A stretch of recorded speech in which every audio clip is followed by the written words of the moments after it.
1 de Pedro, capítulo 2, versículo 13, y vamos a repasar lo mismo que hicimos la semana pasada, pero esta semana vamos a ver desde otra perspectiva, desde otro punto.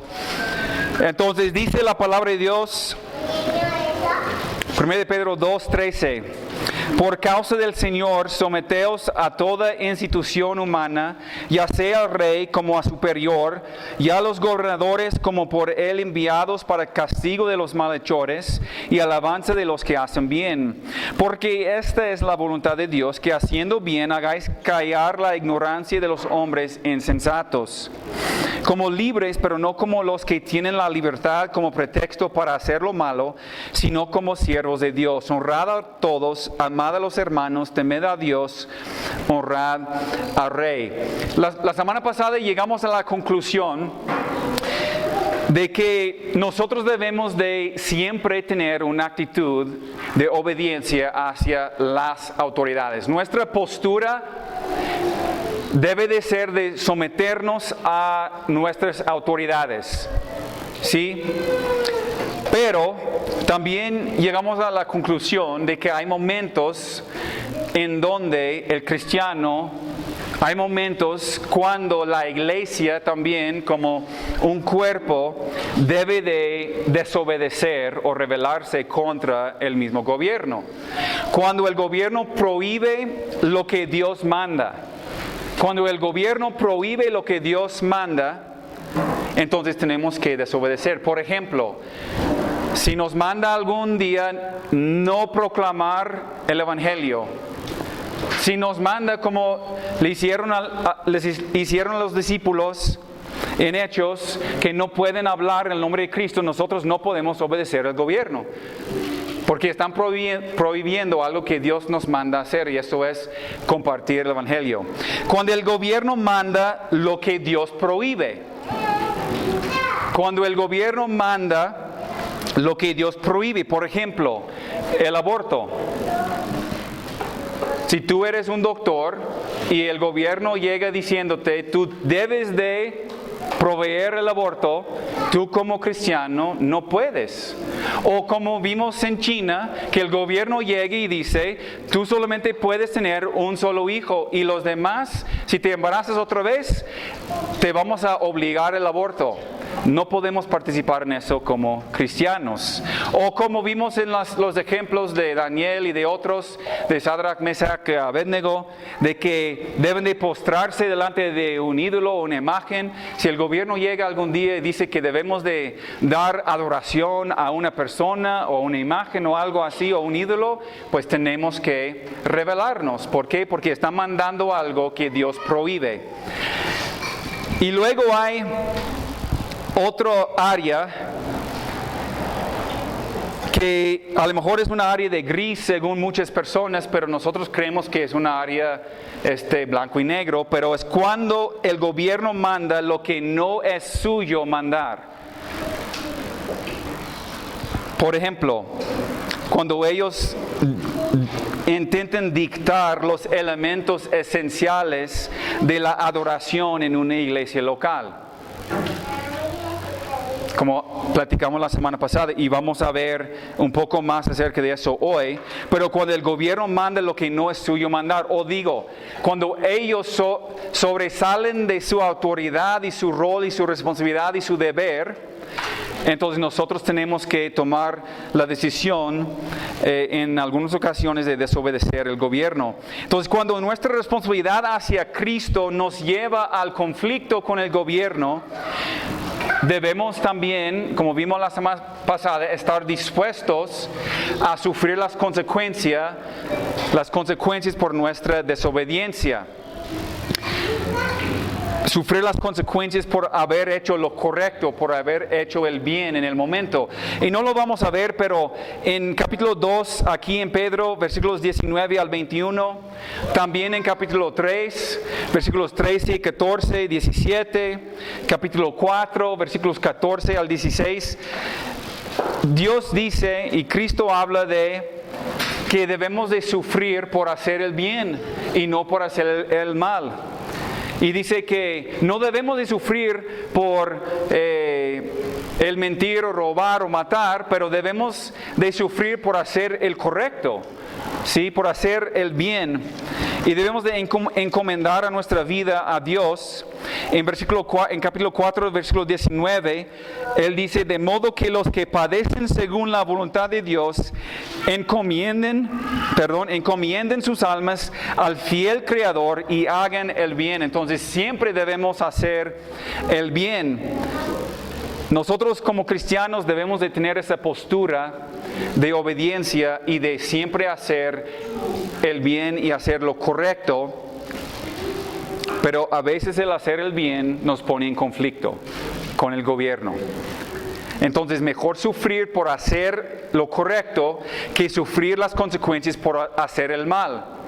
Entonces yo trabajo por el gobierno me dice, quiero que mientes en este asunto, y yo sé que no puedo mentir, entonces debo de hacer el correcto, desobedecer la autoridad en el momento y sufrir las consecuencias por mi desobediencia a ellos y encomendar a mi vida a mi Creador Dios, que eres fiel, y hacer el bien.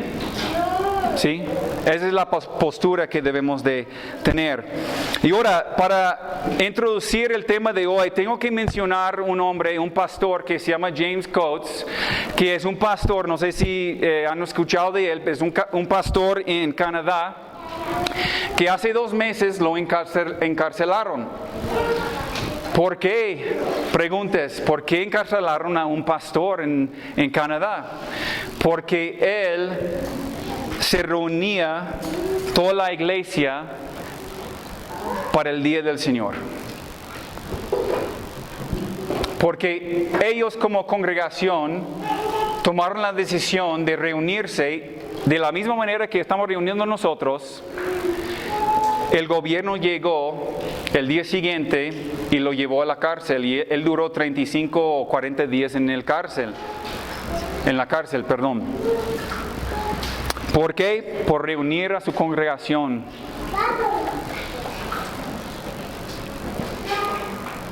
En Canadá tienen prohibido la aglomeración de personas, igual como aquí. Y tengo que dar crédito a él, a este hombre, a este pastor, porque él, el día antes de ser llevado a la cárcel, predicó un mensaje, un sermón, y su introducción incluía los puntos que voy a usar hoy en la introducción de la predicación. Él sabía que el día siguiente iba a llegar por él. Él sabía que lo más probable es que iba a ser llevado a la cárcel el día siguiente, y él predicó este mensaje con esta introducción. Entonces, quiero dar crédito a él. Y es interesante porque después de ser librado, después de como casi más de un mes, él volvió al mismo púlpito, volvió al mismo templo, mismo lugar, y siguió predicando. Y el día siguiente, después de haber sido librado, después de haber predicado a su congregación, y era una congregación de 200 personas o 300, no estamos hablando de miles de personas, pero él dio la predicación, y el día siguiente llegó la policía, bueno, tiene otro nombre ahí en Canadá, pero viene la policía y levantaron unas cercas alrededor de la propiedad de la iglesia, y llevaron patrullas y los estacionaron enfrente para no permitir acceso a la congregación a su lugar. Y luego levantaron otra cerca, ya son 3 que han levantado porque llegaron personas y se los quitaron para poder tener acceso a su templo.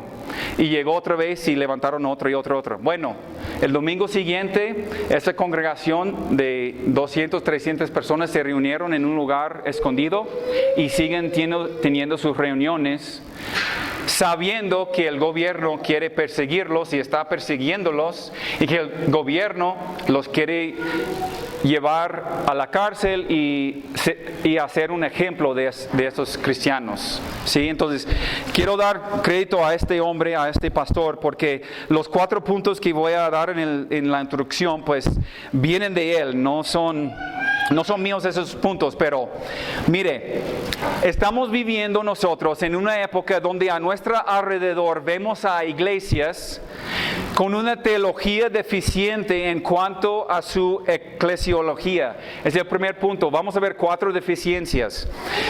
Una teología deficiente en su eclesiología. Y tú puedes preguntar, ¿qué significa eso? Es una palabra que no entiendo. Solamente es una palabra teológica que significa el estudio de la doctrina de la iglesia. El estudio de la doctrina de la iglesia a fin de que cumpla con sus funciones. Entonces estudiamos la doctrina de la iglesia con el fin de que cumpla con sus propósitos y sus funciones. Es un estudio que nos dice qué es la iglesia y qué son los elementos esenciales de la adoración. Y lo que este último año ha expuesto en el cristianismo es que muchas iglesias, muchos cristianos, muchos pastores no tienen la menor idea o tienen un concepto muy pobre, muy deficiente de lo que la iglesia es, de la función de la iglesia, de los elementos esenciales de la iglesia. Tienen una doctrina deficiente. Vamos a Hechos 2. Y de los 4 puntos, ese es el único que vamos a desarrollar un poco más, pero quiero usarlo para entrar al tema de hoy. Pero Hechos 2, 42, pues todos estamos familiarizados con este pasaje. Pero aquí vemos la verdadera comunión, la verdadera iglesia, una iglesia sana.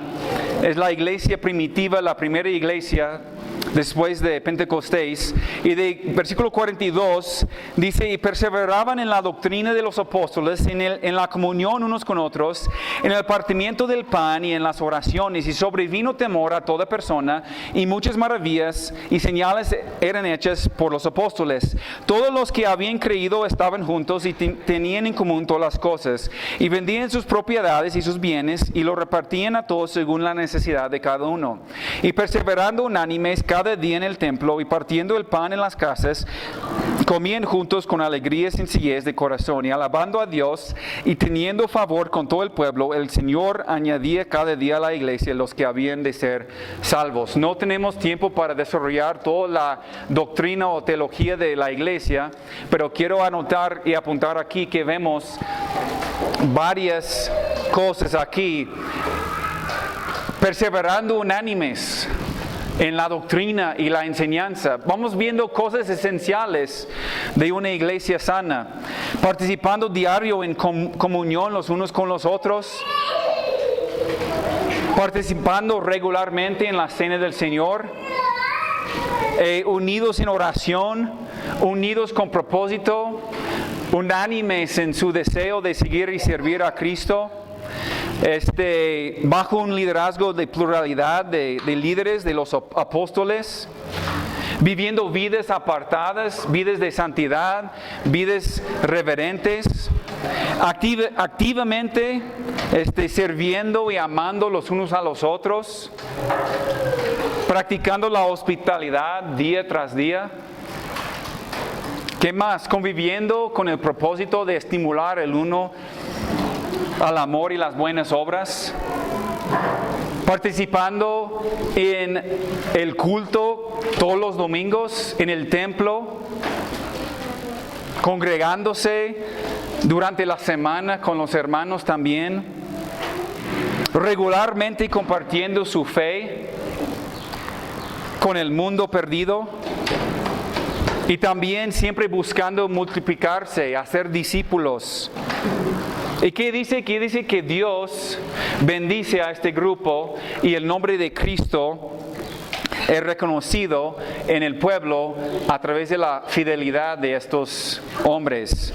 Estos son algunos de los componentes esenciales de una iglesia bíblica, de una iglesia sana, una iglesia que tiene una doctrina adecuada en cuanto a la eclesiología. Entonces, cuando nosotros nos reunimos como pastores, como un liderazgo, cuando estamos platicando acerca de la vida en la iglesia bíblica, cuando estamos platicando acerca del cuerpo de Cristo, cuando estamos tomando decisiones y buscando la manera de cumplir con estos elementos esenciales, siempre tenemos presente a estos elementos, a estos componentes, y siempre estamos pensando que estos son esenciales para la iglesia de hoy en día. Y lo que estamos observando hoy es que muchos líderes no tienen esa misma perspectiva. No tienen una teología adecuada de lo que es la iglesia. ¿Por qué? Nada más piensas en cuántas iglesias y cuántos cristianos conoces tú que llevan más de un año haciendo iglesia virtual.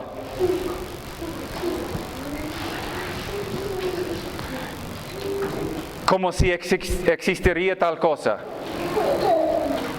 ¿Ustedes creen que existe algo semejante a una iglesia virtual donde no tienes que compartir el uno con el otro, donde no tienes que reunirte, donde no tienes que estar juntos, donde no tienes que compartir el pan diario, donde no tienes que compartir la Santa Cena, donde no tienes que bautizar a nadie, donde no tienes que compartir el Evangelio, donde no tienes que rendir cuentas a nadie? ¿Ustedes creen que eso es una iglesia?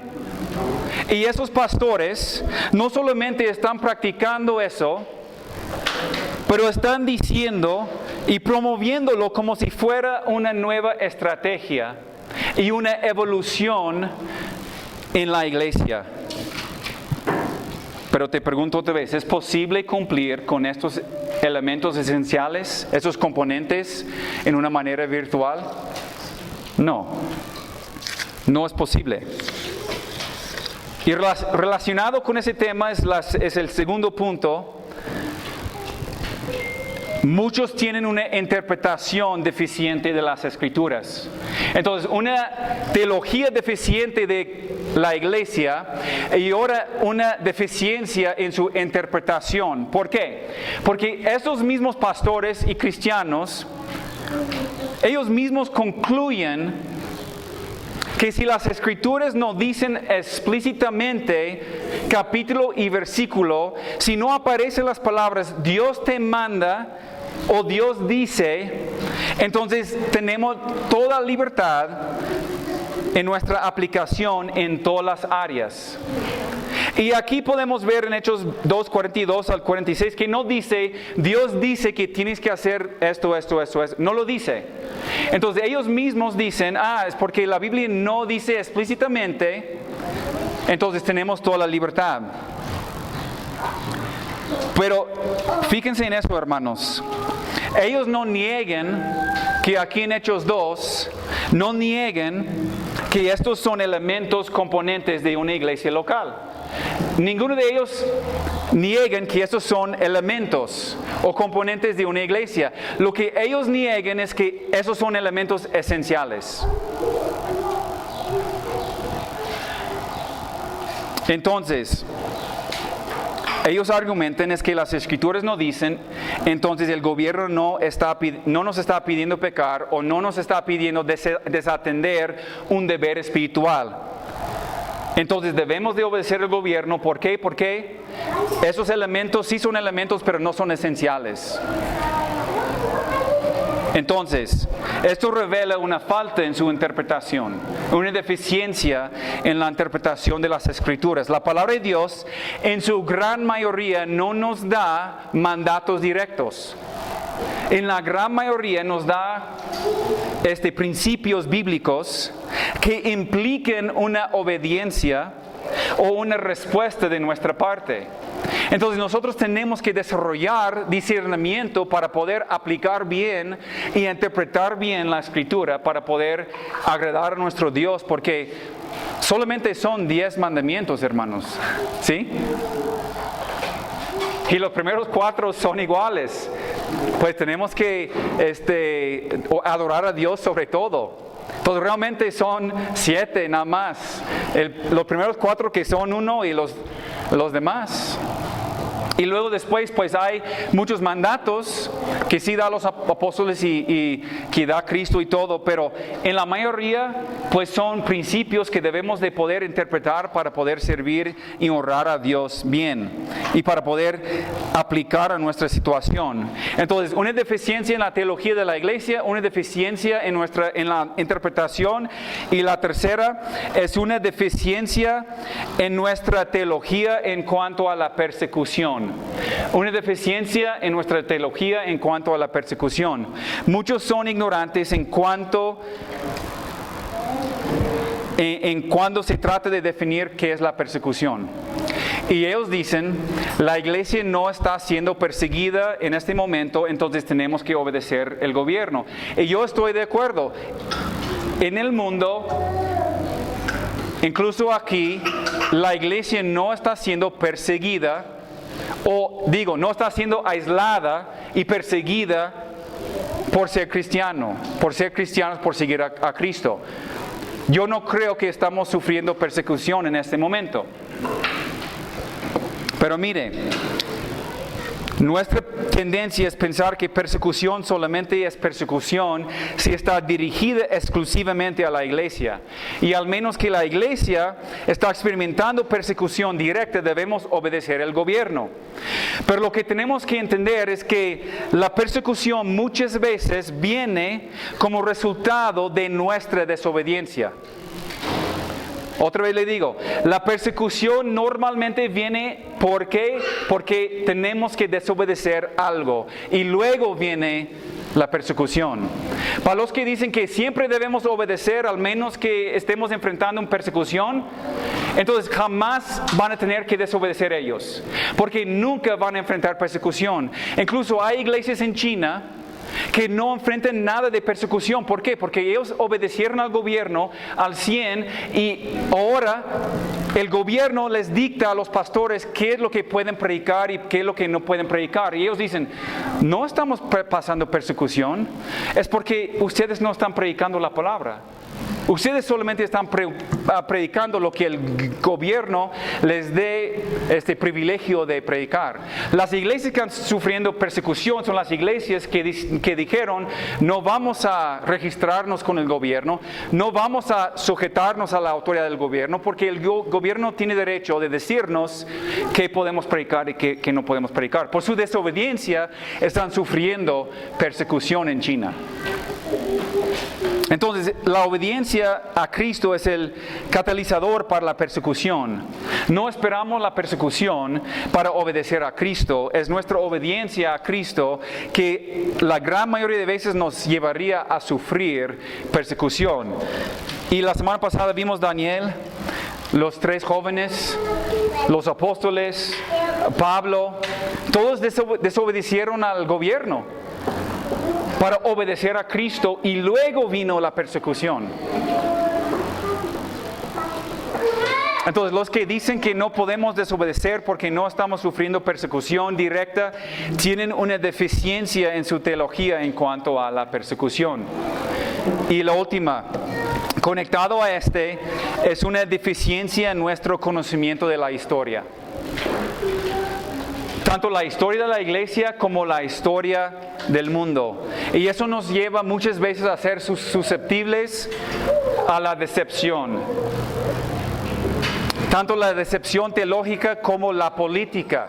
Porque no entendemos la historia, no conocemos la historia. Entonces nosotros necesitamos estudiar la historia.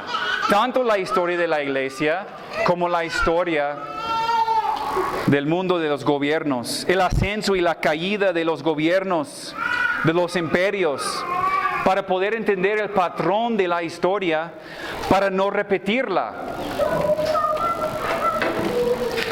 Entonces, hay deficiencia en la teología de la iglesia, deficiencia en la interpretación de las escrituras, deficiencia en la teología en cuanto a la persecución y también deficiencia en el conocimiento de la historia. Y esto, si no tenemos cuidado y si somos deficientes en esas áreas, nos va a llevar a tomar decisiones que no son muy sabias y que no están de acuerdo con la palabra de Dios. Y ahora, eso es como introducción. ¿Por qué? Lo que vamos a ver ahora es otra deficiencia. Y es una deficiencia que vemos aquí en 1 Pedro 2. Y eso habla de la responsabilidad y el rol del gobierno. La época en la cual estamos viviendo ha revelado una teología de deficiencia errónea en cuanto al gobierno y su responsabilidad y rol. Entonces, para ver este tema desde la perspectiva bíblica, para ayudarnos a desarrollar una teología adecuada, bíblica, suficiente, no deficiente en cuanto al gobierno y su rol y responsabilidad, vamos a permitir que Dios pues nos hable acerca de qué es el rol del gobierno, qué es la responsabilidad del gobierno, qué es el deber del gobierno. La semana pasada hablamos de nuestra responsabilidad hacia el gobierno y ahora vamos a ver la responsabilidad del gobierno hacia nosotros, enfocarnos en su responsabilidad, en cumplir con su deber dado a Dios. ¿Qué es el rol del gobierno? ¿Qué es lo que Dios estableció? ¿Cuál es su propósito y su deber? Y ciertamente vamos a tocar varios aspectos en esta predicación de nuestro deber, pero el punto principal es destacar la responsabilidad del gobierno. Y en 1 Pedro 2:14 vemos que es para castigar a los malos y reconocer a los buenos. Pero vamos a brincar a Romanos 13 porque aquí es el pasaje paralelo y vamos a desarrollar un poco más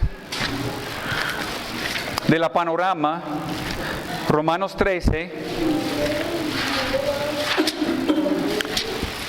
Y en un momento les voy a explicar por qué es importante entender el rol del gobierno. Porque usted puede estar diciendo, pero yo no trabajo en el gobierno, yo no soy gobernante, yo no tengo nada que ver con el gobierno, entonces ¿por qué tengo que entender? Es porque tenemos que entender para poder responder bien. Romanos 13:1. Sométese toda persona a las autoridades superiores porque no hay autoridad sino de parte de Dios. Y las que hay por Dios han sido establecidas. De modo que quien se opone a la autoridad, a lo establecido por Dios, resiste, y los que resisten acarrean condenación para sí mismos. Porque los magistrados no están para infundir temor al que hace el bien, sino al malo. ¿Quieres pues no temer a la autoridad? Haz lo bueno y tendrás alabanza de ella. Porque es servidor de Dios para tu bien, pero si haces lo malo, teme, porque no en vano lleva la espada, pues es servidor de Dios, vengador para castigar al que hace lo malo. Vamos a ponernos, como vimos la semana pasada, vamos a ponernos voluntariamente bajo la autoridad. ¿Por qué? Porque toda autoridad viene de Dios. Porque la fuente de la autoridad es Dios. ¿Sí? Salmo 22:28, no lo busque, pero dice, porque del Señor es el reino, Él gobierna sobre las naciones. Él gobierna sobre las naciones. Y luego Salmo 103:19, el Señor ha establecido su trono en el cielo, su reinado domina sobre todos. Daniel 4:32 dice, el Altísimo es soberano de todos los reinos del mundo y que se los entrega a quien Él quiere. Entonces nos sujetamos al gobierno, a la autoridad, porque hay una jerarquía. Dios, las autoridades y nosotros. ¿Sí? Nosotros tenemos que sujetarnos a nuestras autoridades y luego sujetando a nuestras autoridades estamos demostrando una sujeción hacia Dios. Pero fíjense bien, las autoridades rinden cuentas ¿a quién? También a Dios, ¿no? También a Dios. Ellos son responsables delante de Dios. Los gobiernos son mayordomos de lo que Dios les ha entregado y como tal van a dar cuentas un día. Van a ser juzgados un día los gobernantes. No son autónoma, no son soberanos, solamente Dios es soberano. De hecho, versículo 4 2 veces dice que ellos son servidores de Dios. Son siervos de Dios. ¿Una vez has pensado tú que tu gobernador de Zacatecas es un siervo de Dios? No creo que muchas veces pues queremos pensar en eso, pero son siervos de Dios. A lo mejor en ese momento nada más nos están dando a nosotros lo que merecemos. ¿Sí? ¿Has pensado en eso? De que Dios nos da a los gobernadores, los presidentes, las autoridades que Él quiere. ¿Por qué? Porque Él sabe lo que necesitamos nosotros y lo que merecemos nosotros por no obedecerlo a Él. Pero un día ellos van a ser juzgados delante de Dios. Entonces ellos deben de gobernar según un estándar de Dios. Y este estándar es la palabra de Dios.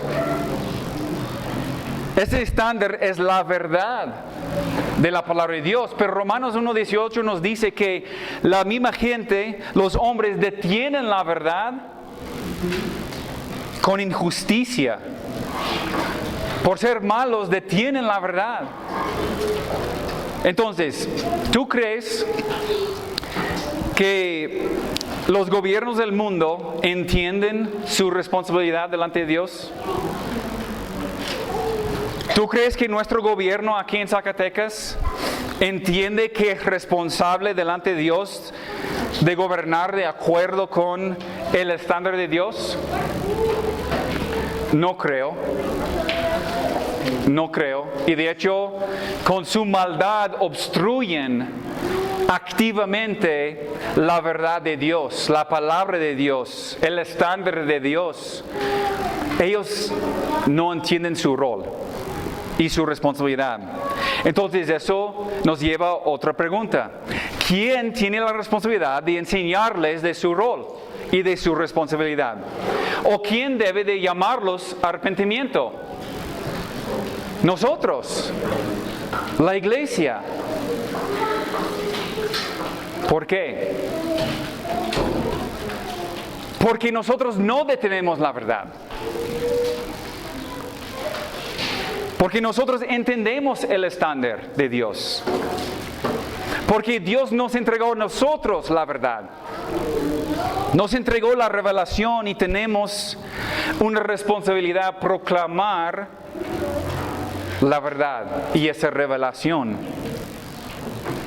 Estos individuos son parte del gobierno.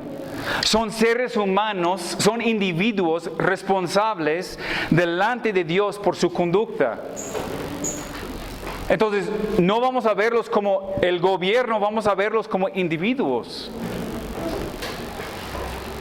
Y nosotros tenemos esa responsabilidad. Ellos necesitan ser confrontados personalmente con su pecado, personalmente con su conducta, personalmente con el Evangelio, para poder reconocer su necesidad y ser reconciliados con Dios a través de Jesucristo. Amén.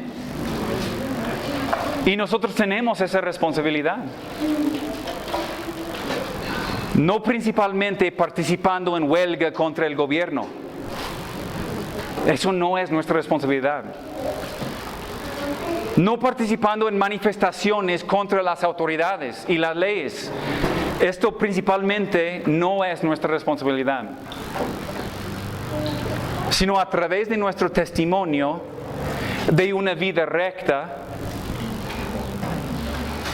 de una vida apartada del mal, de nuestro buen comportamiento y nuestra proclamación fiel del Evangelio a un pueblo perdido. Eso es nuestra responsabilidad. Y cuando sea necesario, entonces primeramente, como vimos hace 2 semanas y la semana pasada, vivir vidas rectas delante de la gente y luego proclamar el Evangelio a través de nuestra vida y a través de palabras. Y luego, como la semana pasada, cuando sea necesario, les enseñamos de su responsabilidad y su deber a través de nuestra desobediencia pacífica. ¿Sí? Porque obediencia al gobierno cuando sale de su rol bíblico no demuestra fidelidad ni amor de nuestra parte, afirmando que el gobierno tiene una autoridad que no le corresponde ni demuestra fidelidad ni amor de nuestra parte. No demuestra un amor verdadero para los que están en autoridad. No demuestra un amor verdadero hacia nuestro prójimo. No demuestra un amor verdadero hacia la iglesia y no demuestra un amor verdadero hacia nuestro Señor Jesucristo. La iglesia tiene una responsabilidad, tiene el deber de llamar al gobierno a cumplir su deber bíblico. Entonces, ¿cómo lo estamos haciendo en este momento? ¿Cómo estamos nosotros como iglesia llamando al gobierno a quedar en su carril y no sobresalir de su carril y cumplir con su deber? En una manera nosotros, desde junio, pues sin tomar en cuenta las indicaciones del gobierno, en una manera estamos testificando que el gobierno no tiene ninguna jurisdicción sobre nosotros. Es una manera de desobedecer pacíficamente y enseñarles que no tienen autoridad sobre nosotros en este aspecto. No estamos llamando la atención, no estamos en la calle participando en manifestaciones, no estamos levantándonos contra el gobierno. Simplemente seguimos con nuestros deberes espirituales y así testificamos que no tienen autoridad aquí, que no son la autoridad aquí en este lugar. Y hay miles y miles y miles de iglesias alrededor del mundo que están reuniéndose hoy, obedeciendo a su Rey celestial y al mismo tiempo en protesta pacífica están en contra de su autoridad terrenal. Y Dios está bendiciendo a estas congregaciones y a estos hermanos. Entonces, es nuestra obediencia a Cristo que nos impulsa, es nuestra teología bíblica que nos lleva a hacerlo. No es una actitud de rebeldía. Jesucristo es la cabeza de la iglesia. Jesucristo es la autoridad suprema. Jesucristo mismo dice, da a César lo que es de César y da a Dios lo que es de Dios. Entonces, rojo, amarillo, naranja, verde, no importa, pueden poner 10,000 colores en el semáforo. Sin embargo, César no gobierna aquí. Entonces, cumpliendo nuestros deberes espirituales, mientras vivimos vidas piadosas, compartiendo la esperanza que tenemos en Cristo, damos testimonio del amor que tenemos para nuestro prójimo y damos testimonio de la actitud de sujeción que tenemos hacia el gobierno y al mismo tiempo damos testimonio de nuestra obediencia a Jesucristo. Es exactamente lo que hizo Daniel, exactamente lo que hizo Sadrach, Mesach, Abednego. ¿Cómo manifestaron su rebelión? Con una actitud humilde, sujetándose a las consecuencias de su desobediencia, y ellos testificaron al rey. y eran gran ejemplo al gobierno. Y de hecho, en esas dos situaciones, el rey termina reconociendo la soberanía y la autoridad de Dios. ¿Por qué? Porque desobedecieron al gobierno, pero obedecieron a su Dios. Entonces, la fuente de autoridad es Dios. El gobierno rinde cuentas con Dios. Los individuos van a ser juzgados algún día. Y el estándar es Dios y su palabra. Nosotros igual tenemos que sujetarnos a las autoridades, pero nuestra autoridad suprema es Dios. Y nosotros algún día vamos a rendir cuentas con Él. Y nosotros tenemos esa responsabilidad. Y es una responsabilidad única de comunicar las verdades bíblicas y llamarlos a arrepentimiento. Entonces el gobierno tiene ese rol específico. Y necesitamos volver al principio para poder ver este punto. Génesis 1:26. Quiero leer algo aquí para establecer algo de qué es el propósito del ser humano y qué es el propósito entonces para el gobierno. Génesis 1:26 al 28.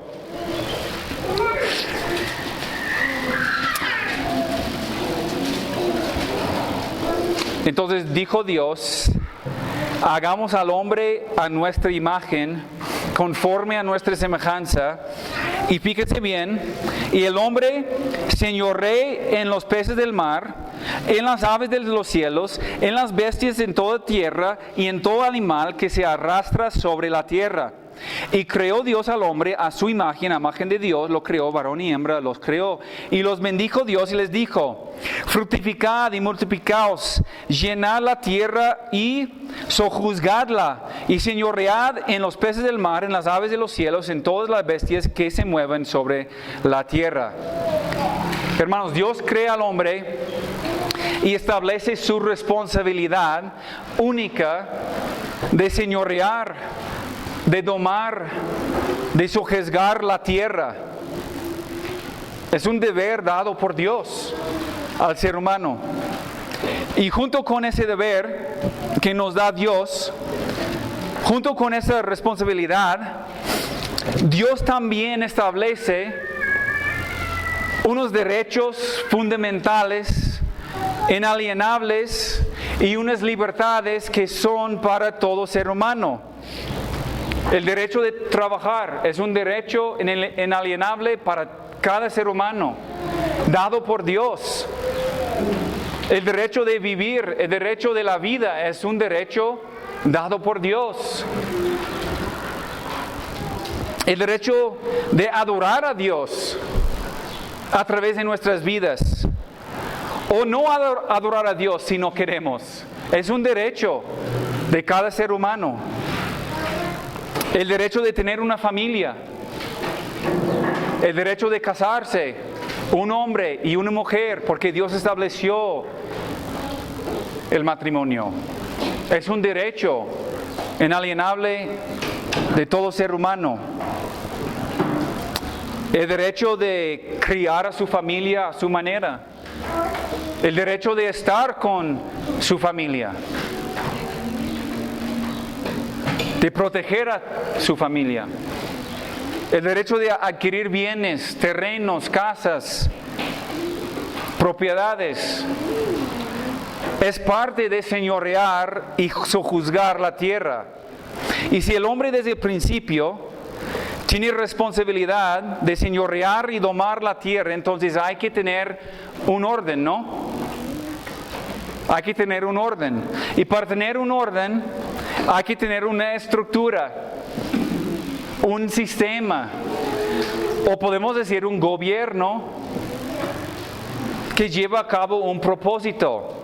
¿Cuál es el propósito del gobierno? ¿De meterse en todos nuestros quehaceres y decirnos cómo vivir nuestras vidas?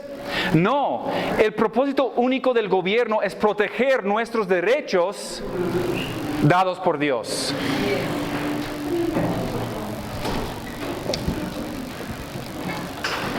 Mire, su propósito no necesariamente es proteger a los ciudadanos. Principalmente, no es decidir lo que es mejor para nosotros. No es para decirme, si ya tengo 2 hijos y pues ya es suficiente, debes de pensar en planear familiar.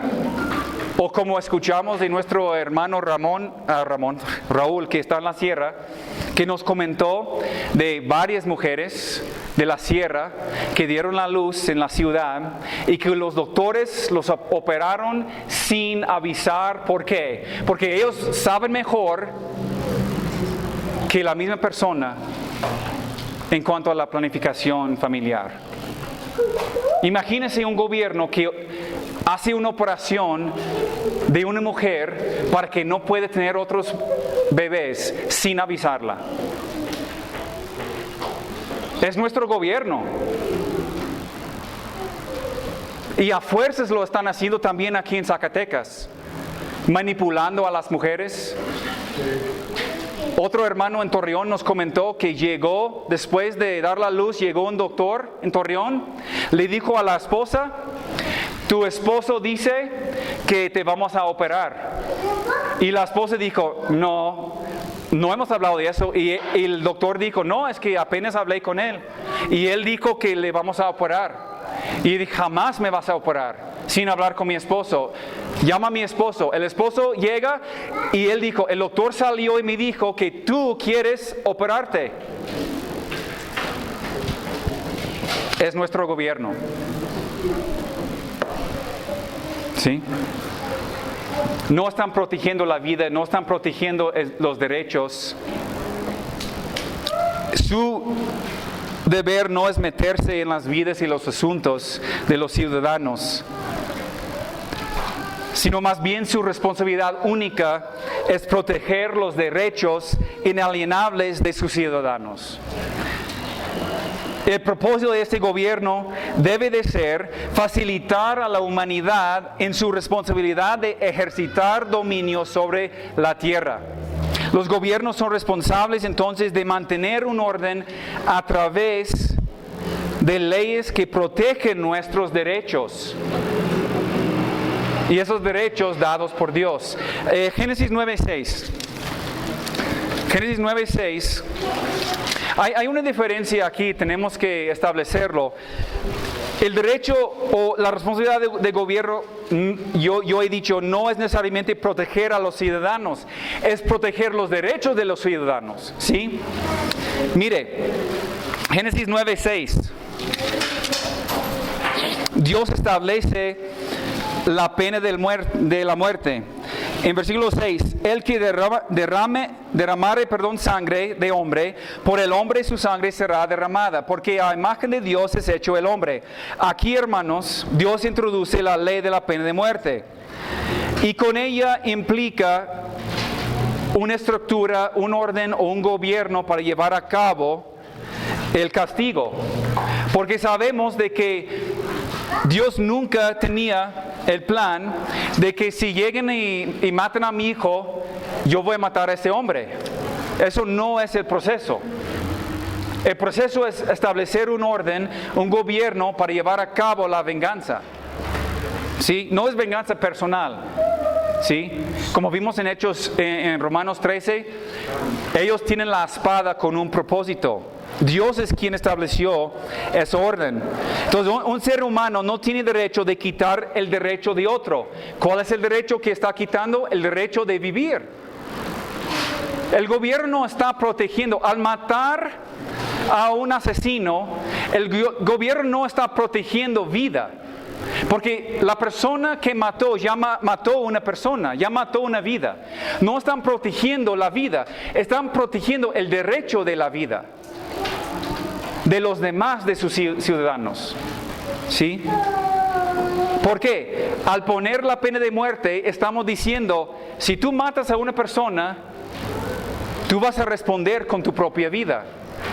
Y así vamos a proteger a los demás ciudadanos y sus derechos de mantener la vida, de seguir con la vida. Todos tenemos el derecho de vivir. Entonces, ese es su propósito, es proteger ese derecho. Entonces, aquí surgen otras preguntas a lo mejor rápidamente. ¿Qué de las guerras? ¿Qué de las guerras? Alguien puede preguntar, ¿debe un cristiano o puede un cristiano participar o servir en el ejército, en las fuerzas militares, en la policía? Y claro que sí, hermanos. Claro que sí. Un cristiano puede participar en esos lugares. ¿Qué de matar a otra persona? ¿Puede un cristiano participar en la guerra? ¿Participar en el ejército así y matar a otra persona? Surgió la pregunta la semana pasada de la policía que enfrenta a los narcos y ¿qué debe de hacer el cristiano? Pues la Biblia dice que no matarás, ¿no? Entonces hay muchos pastores que dicen que los cristianos no pueden estar en la policía, estar en el ejército y servir en eso. No, hay una gran diferencia entre cometer homicidio, en asesinar y matar bajo las órdenes del gobierno cuando es para protección de los demás. ¿Sí? Y de hecho esas personas tienen el derecho, tienen la responsabilidad de responder con esa venganza para proteger. El gobierno no lleva la espalda por nada, es con un propósito. Entonces, el gobierno tiene el rol de vengarse contra ese mal. Aquí el problema es que nuestro gobierno es corrupto. La mayoría de los que están en el ejército son corruptos, las policías son corruptas. Entonces, ¿cómo puede un hombre cristiano mantener su integridad dentro de un trabajo así? Y eso es la cuestión. Yo personalmente no lo recomendaría aquí en este país. Personalmente no lo recomendaría. ¿Por qué? Porque hay tanta corrupción. Hay tanta corrupción que va a ser muy difícil mantener tu integridad en ese ambiente.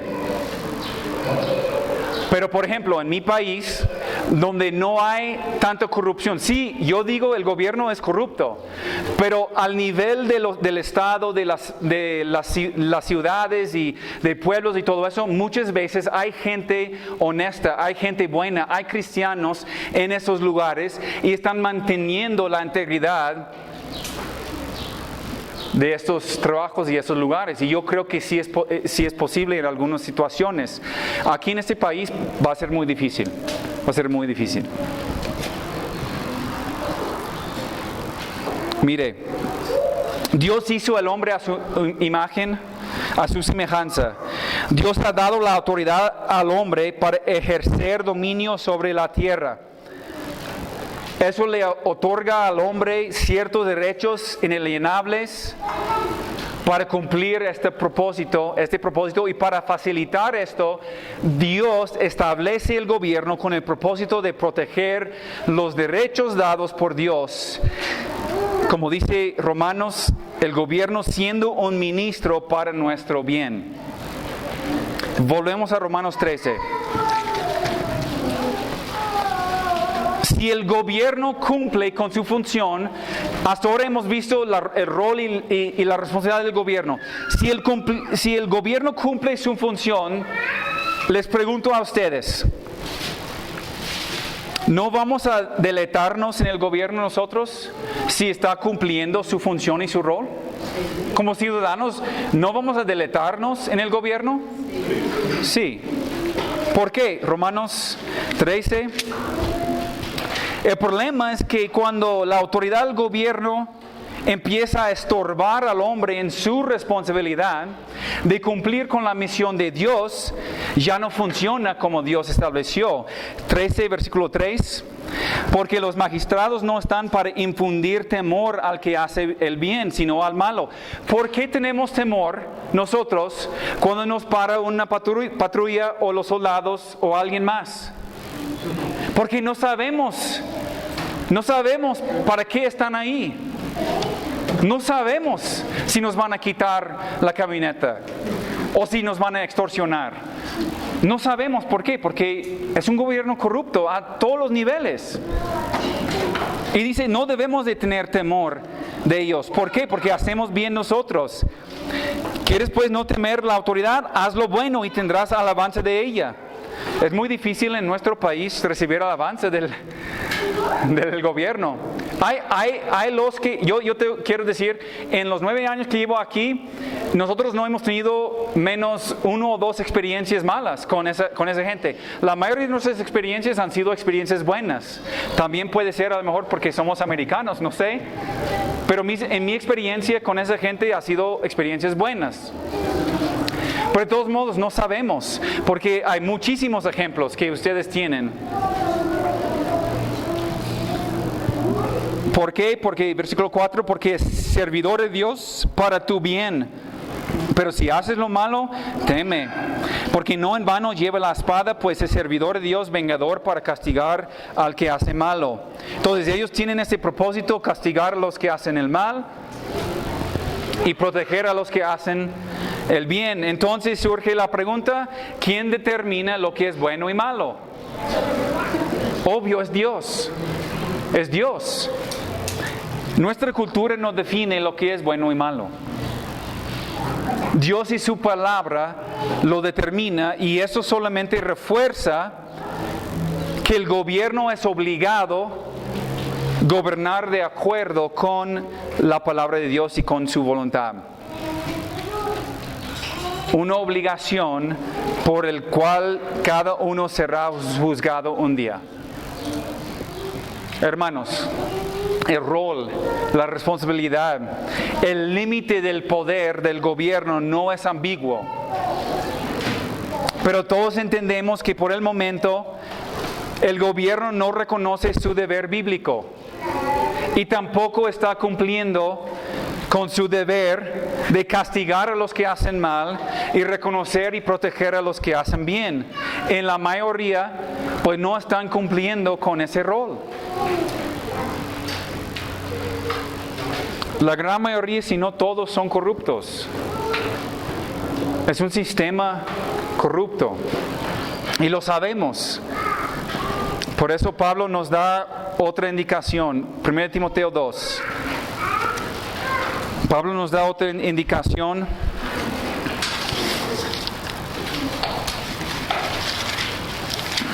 Primero Timoteo 2:1.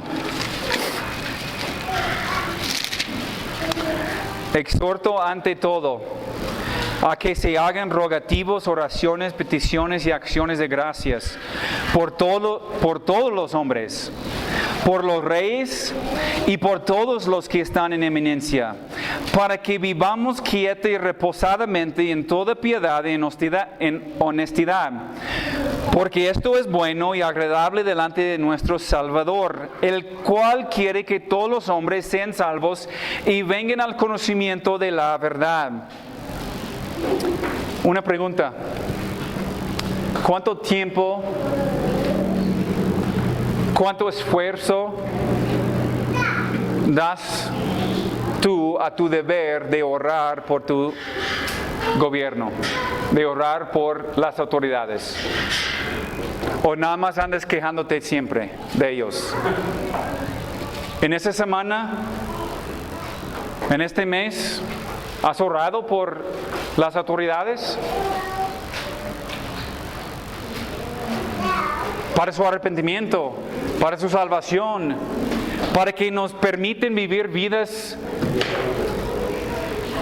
tranquilas aquí en esa tierra. Ellos tienen una responsabilidad, pero nosotros también tenemos una responsabilidad. Y quiero terminar con eso. Eso, orar por ellos, es someternos a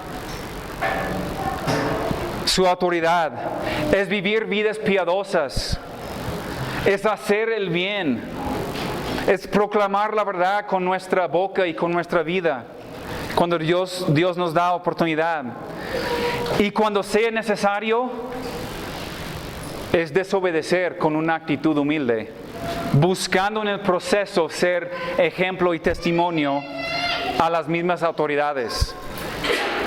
Esta predicación no solamente debe de servir para darnos una teología acerca del gobierno y su responsabilidad, sino también es una declaración al gobierno, es un llamado al gobierno para que se arrepientan de su maldad, para que se arrepienten de su manera de vivir, para que se pongan a cuentas con Dios. Ellos día tras día están acarreando condenación para sí mismos, y es responsabilidad nuestra advertirlos que si siguen en el camino, que van a terminar en la eternidad en el infierno. Es la misma responsabilidad que tenemos con todo ser humano, advertirlos de su necesidad de Dios. Jesucristo es el único camino. Él es la única verdad. Él es la única manera de encontrar la vida. Es el mensaje. Pero hermanos, Dios es Rey. Él es el Rey Todopoderoso. Él es el Rey que pues reina con autoridad sobre nosotros y sobre los gobernantes también. Él es Señor. Aunque ellos no lo reconocen, Él es Señor de todo. Y debemos todos doblar nuestras rodillas delante de este Rey. Y algún día a fuerzas Dios los va a sujetar. Pero nosotros tenemos esa responsabilidad de advertirlos mientras que hay tiempo. Porque hoy es el día de arrepentimiento. Hoy es el día de salvación. Que Dios bendiga su palabra.